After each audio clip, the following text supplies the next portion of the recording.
Hello everyone, and welcome back to the Fluctus Channel. Aircraft carriers are small cities and Air Force bases all packed into one vessel.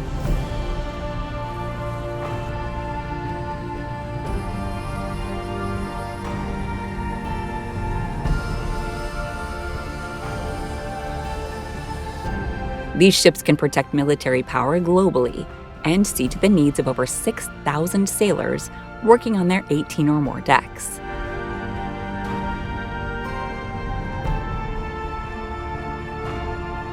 Frequently converted from other ships, such as cruisers or commerce boats, the first aircraft carriers were makeshift at best.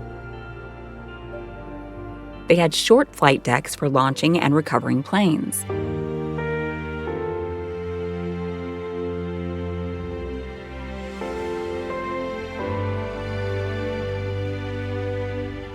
Examples include the British HMS Argus and the American USS Langley, both of which played important roles in early naval aviation development. Life on a modern U.S. Navy aircraft carrier is a symphony of precision and purpose.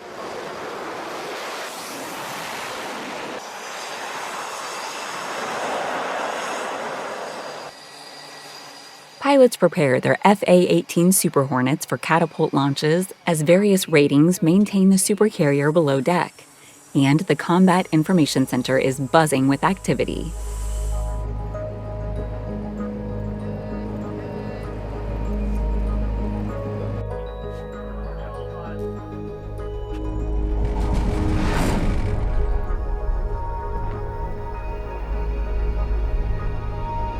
On the flight deck are the rainbow-colored flight deck crew. These personnel are also known as Rainbow Side Boys at ceremonial events and oversee all operations on the flight deck and large hangar deck.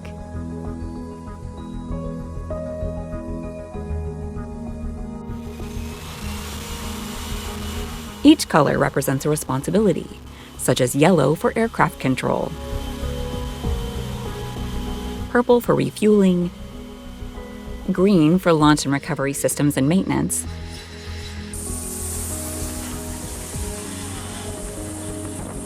brown for flight department personnel like plane captains,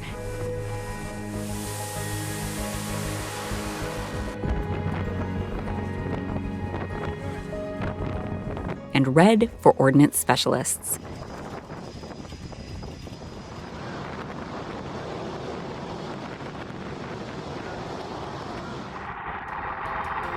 As you might guess, sailors cannot keep on working day and night without a break in their routine.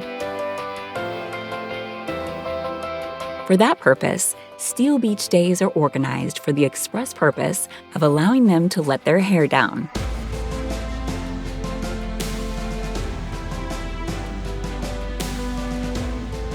During these Steel Beach Days, all but essential crew are allowed to take part.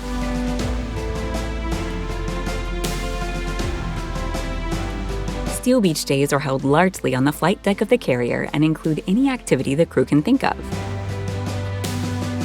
Think basketball, dancing, barbecuing, and even golf, although you will never see your golf balls again. Other activities might include some cornhole or even giant board games. Barbecues are a common part of American culture and are synonymous with relaxation and socializing. Crew morale is a top priority on U.S. aircraft carriers, which has led to the occasional flight deck barbecue. These occasions disrupt the deployment schedule, bringing sailors to the surface for a much-needed vacation. Amidst a sea of gray steel, flight decks turn into common areas where crew members enjoy grilled favorites and engage in leisure activities. The camaraderie developed during these events is an important part of onboard life, creating a sense of home and togetherness for the sailors who normally work day and night to keep the carrier's strike group ready.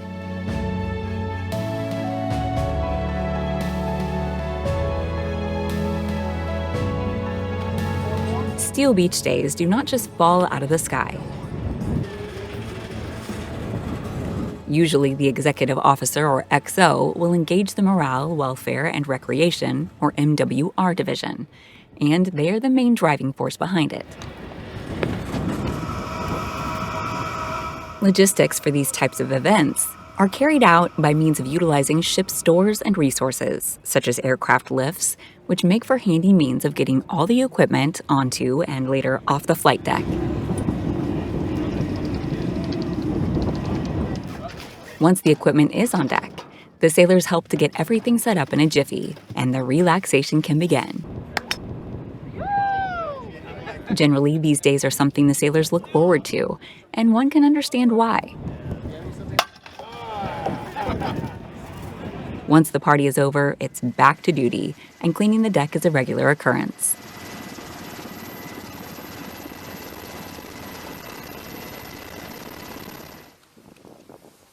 WASP-class amphibious assault ships of the U.S. Navy are smaller than U.S. Navy aircraft carriers, but it is still a large undertaking to get the flight deck clean.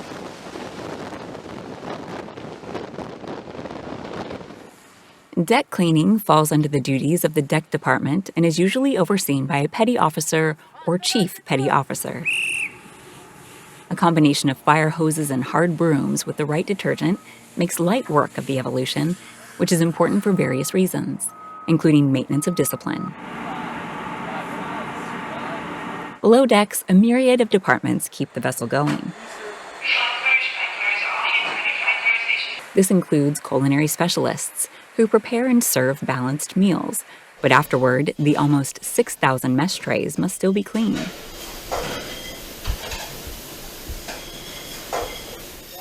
Cleaning the mess trays happens in the scullery and is undertaken by food service assistants.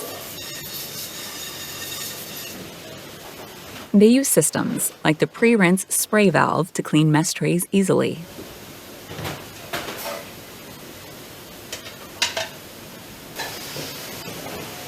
Mess trays are easily stackable, which helps to prevent them from falling over on ships, especially on rough seas.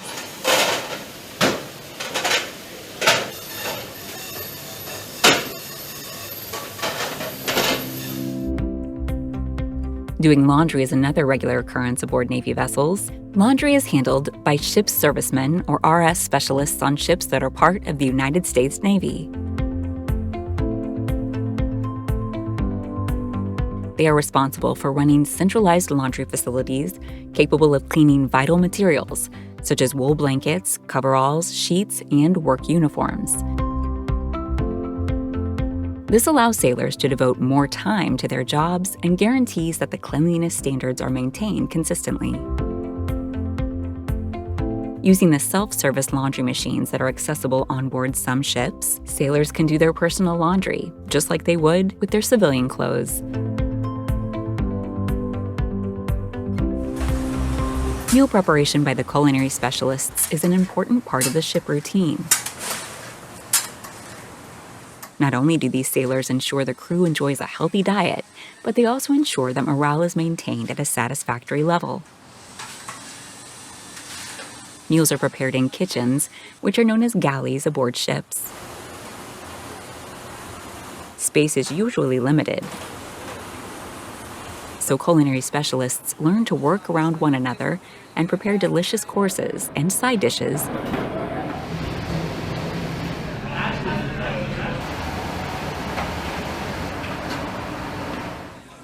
Once the food is ready, dishing up happens in the various ship messes from buffet-style serving points.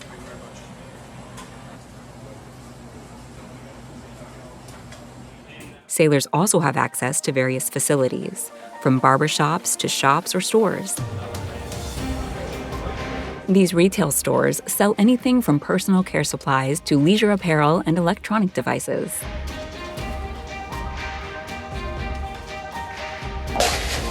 There are even branches of Starbucks operational aboard U.S. Navy aircraft carriers.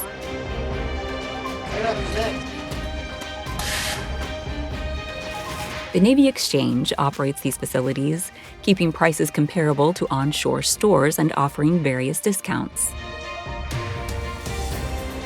Sales proceeds are frequently used to support morale-boosting activities.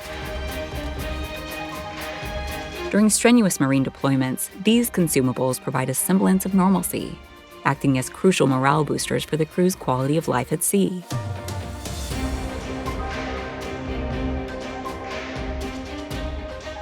All the supplies needed for operations, steel beach days, general stores, and more must reach the ship while it is underway in the ocean.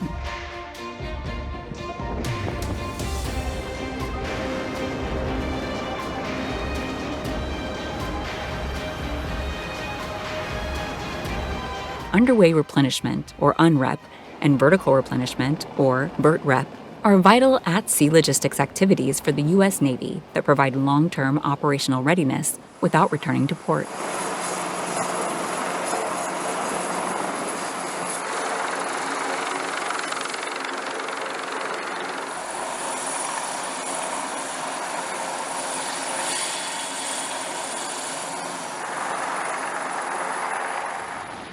UNREP is the transfer of fuel, ammunition, supplies, and equipment between ships via linked lines while steaming alongside a supply vessel.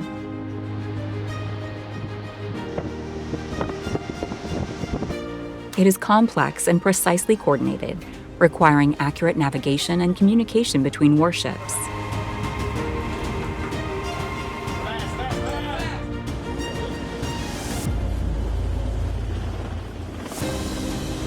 VERT-REP supports this process by using helicopters to airlift supplies, often from supply ships to combatants, allowing for quick resupply without the need for close maneuvering.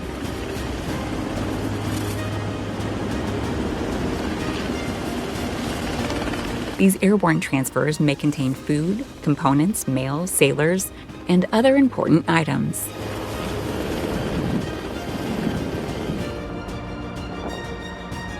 When lines are used to convey cargo and stores, the process is called connected replenishment, or CONREP. CONREP is a type of underway replenishment in which supply ships transmit fuel and supplies to Navy warships using high-tensile lines.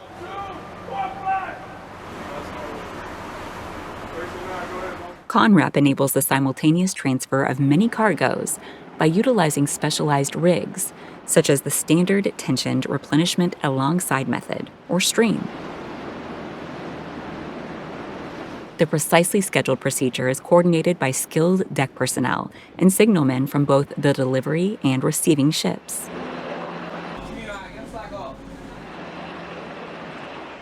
This starts with a shot line being fired across, followed by a thicker line called the messenger line, followed by the rest. Precision and seamen are essential since both ships maintain course and speed only yards apart. The U.S. aircraft carriers do not require fuel because they are nuclear powered, but their aircraft do. During CONREP, aviation fuel transfer is a complex procedure requiring high precision and safety measures from the supply and receiving ship's crews. The technique employs specialized fueling rigs, usually the span wire and probe method or the fast automated shuttle transfer, or FAST, technology. Tensioned wires keep a fuel probe stable as it travels the open distance between vessels, connecting to the receiving ship's filling station. Once attached, high-quality aviation fuel, such as JP5, is pumped through heavy-duty hoses. Safety observers watch for fuel spills or static dangers, and emergency reaction teams are on standby. Constant communication helps ensure that the system retains tension and alignment during the transfer. Although UNREP is a good system, putting it into practice requires skill and experience. For that reason, sailors who have not yet used the system must undergo training under controlled situations to ensure they garner the correct skills to master performing this type of replenishment. Training is not concluded until the sailors have also performed the breakaway, which is disconnecting the CONREP setup. One of the best ways of doing this is by practicing on a smaller scale between two moored vessels. The shot line is not fired across, but thrown across, which would never work while both ships are moving. After that, the sailors work together to pull the messenger line across, and the steps are followed until the entire system is set up.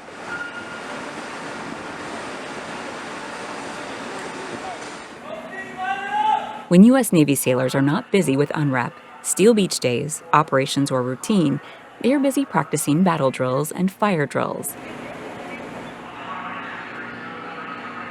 In the U.S. Marine Corps, they pay a lot of attention to fire drills, just like in the rest of the Navy. Shipborne fires are a clear danger, which can occur at any time and need to be brought under control quickly.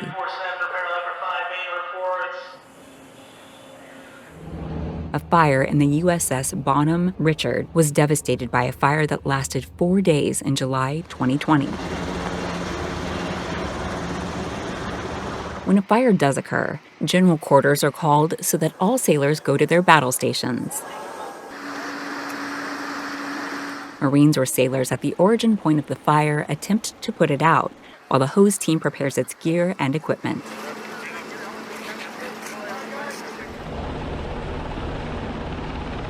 Once the hose team is ready, it engages the fire directly, supported by various other groupings.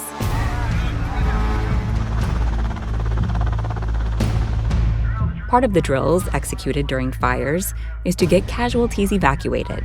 Sometimes only one or two, but often mass evacuations could be required, as with the USS Forrestal Fire in 1967.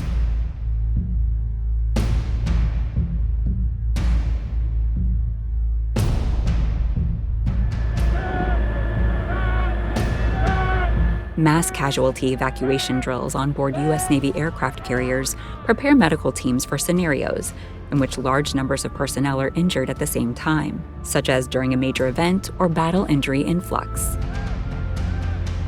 These drills, known as mass con, simulate treatment, triage, and quick evacuation operations, putting medical resources under pressure to respond efficiently. Mass casualty exercises are more complex than ordinary medical drills, which are often focused on individual or small-scale medical problems and routine care. They need coordinated efforts from the entire ship. The contrast is in magnitude and cross-departmental integration, which aims to improve shipboard personnel preparedness for future large-scale events. Other necessary training includes casualty evacuation from a ship by helicopter. Casualty evacuation, or CASEVAC, by helicopter is a multidisciplinary operation that prioritizes efficiency and safety. When a casualty necessitates evacuation beyond the carrier's medical capabilities, the medical crew stabilizes the patient in the ship's sickbay. Stabilization may entail giving medication, IV fluids, or performing emergency treatments. When the patient is stable enough for transport, they are placed on a litter or stretcher with safety straps and, if necessary, accompanied by life support equipment. The travel from sickbay to flight deck requires crossing tiny corridors and hatches, often using a carefully coordinated human chain or, when possible, using one of the many types of elevators. The patient is carried to the helicopter on the flight deck, accompanied by medical specialists. From the ship, the patient is then flown to a shore-based medical institution or hospital ship for definitive treatment. Aircraft carriers remain at the forefront of naval power. Because of their importance and complexity, they require a team of almost 6,000 sailors who ensure every inch of these vessels runs smoothly. Steel Beach Days and similar events help to keep these sailors fresh and healthy.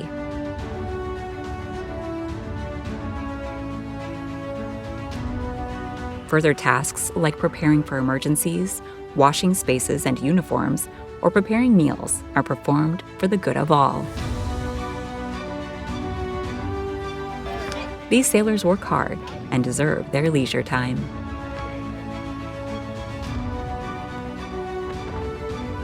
That's the end of this video. I hope you enjoyed it. Make sure to subscribe to this channel so you don't miss any of our new content. See you next time.